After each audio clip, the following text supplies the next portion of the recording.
Bienvenue dans cette vidéo. Donc aujourd'hui, je vais vous parler de mon choix, voilà, d'un hôtel qui pour moi a une ambiance très hivernale et que je vous conseille fortement si vous allez à Disneyland Paris, particulièrement pour Halloween, au mois de janvier-février et particulièrement pour la période de Noël. Juste avant ça, comme d'habitude, vous pouvez accéder gratuitement à ma série de vidéos privées, donc qui ne sont pas sur YouTube, 5 vidéos privées, en cliquant sur le lien ici ou sur l'image juste là. Donc dans cette série de vidéos, je vous donne vraiment mes meilleurs conseils pour organiser votre séjour à Disneyland Paris et pour économiser de l'argent sur votre réservation à Disneyland Paris. Alors, donc, cet hôtel, voilà, cet hôtel qui a une ambiance qui pour moi est parfaite pour la saison de Noël notamment, c'est le Sequoia. Voilà, donc si vous n'avez jamais été au Sequoia ou si vous êtes passé devant mais que vous n'êtes pas forcément rentré dedans, en fait voilà, donc c'est un hôtel qui est vraiment avec une ambiance, donc ambiance des parcs canadiens dans la nature, mais ça fait vraiment en fait tout simplement chalet géant. Et voilà, il est à l'intérieur, on a vraiment l'impression d'être dans un chalet, les chambres sont avec des couleurs un petit peu chaudes comme du jaune et tout. Et pour moi, enfin moi personnellement, c'est mon coup de cœur c'est mon coup de cœur pour la saison de Noël. J'adore aller au Sequoia pour la saison de Noël, j'adore aller au Sequoia en général pendant l'hiver. Et donc si, voilà, souvent je reçois des questions sur quel hôtel je devrais choisir. Voilà, le Sequoia, c'est vraiment un excellent choix pour hiver. Le budget, voilà, c'est un hôtel bon, qui est beaucoup plus cher qu'un hôtel partenaire. C'est plus cher que le Santa Fe ou le Cheyenne par exemple, mais ça reste encore largement accessible, particulièrement si vous appliquez toutes les stratégies que je vous donne pour économiser de l'argent sur votre réservation.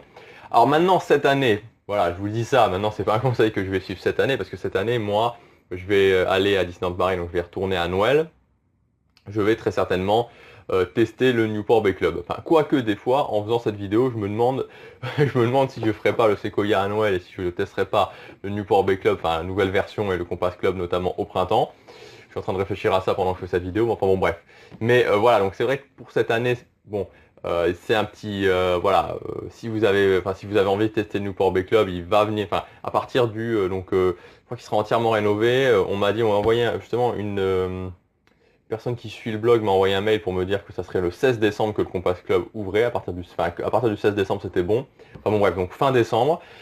Maintenant, si vous allez avant, bah, le Sequoia, c'est un très bon choix. Particulièrement le bar. Alors, le bar est juste génial. Parce que voilà, il y a une grande cheminée et c'est juste top. Enfin, franchement, c'est juste génial. Le soir, après être rentré du parc, voilà, après Dreams, quand il est 21h, 22h, ça dépend des fois.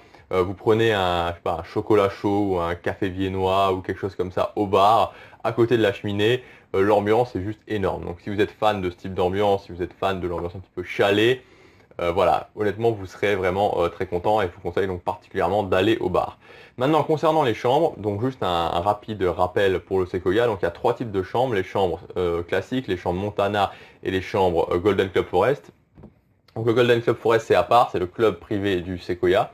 Les chambres, quelle est la différence principale entre les chambres standards et les chambres Montana? C'est tout simplement que les chambres standards se situent dans les lodges. Donc les lodges, il y en a 6, ils sont à l'extérieur du bâtiment principal.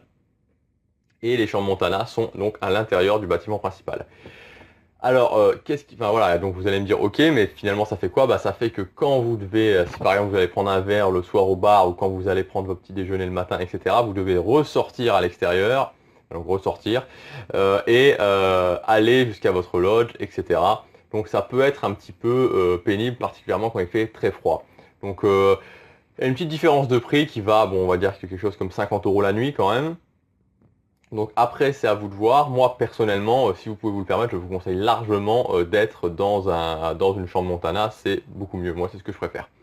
Bon, en ce qui concerne le Golden Club Forest, j'avais déjà fait une vidéo bref, il y a quelques mois, enfin il y a quelques semaines, pour savoir si c'était un bon investissement ou pas. Donc vous pouvez re-regarder cette vidéo. Maintenant, pour vous le faire en résumé, concrètement, ça change pas, c'est pas le jour et la nuit. C'est une petite amélioration. Ça va vous coûter en moyenne entre 150 et 200 € de plus pour votre séjour. Donc concrètement, si vous avez le budget, que vous pouvez vous le permettre, allez-y. Maintenant, ne vous sacrifiez pas à 150 ou 200 €. Enfin, voilà, ne vous sacrifiez pas de l'argent pour ça. Je préfère, enfin, il vaut mieux largement le placer dans d'autres choses, comme aller dans des restaurants avec des personnages ou des choses comme ça, si vous aimez bien, que de se dire, ok, on va mettre plus d'argent pour le Golden Club Forest, alors que c'est déjà un investissement en soi d'aller à Disneyland Paris. Voilà, c'est pas super. Enfin, Voilà, pour moi, c'est pas quelque chose qui justifie un sacrifice financier. Maintenant, si vous êtes plus à l'aise et que vous voulez vous faire plaisir, alors là, à ce moment-là, il n'y a pas de souci. Bon, écoutez, donc le Sequoia, c'est vraiment un très bon choix pour l'hiver. C'est ce que je voulais vous dire dans cette vidéo. Donc si vous avez aimé, vous pouvez cliquer sur j'aime et vous abonner à ma chaîne. Voilà, tout simplement parce que YouTube a tendance, enfin, met en avant les vidéos qui ont le plus de j'aime. Donc voilà, si vous aimez bien votre travail, c'est le meilleur moyen de faire que cette vidéo se partage au maximum. Salut, à bientôt pour la prochaine.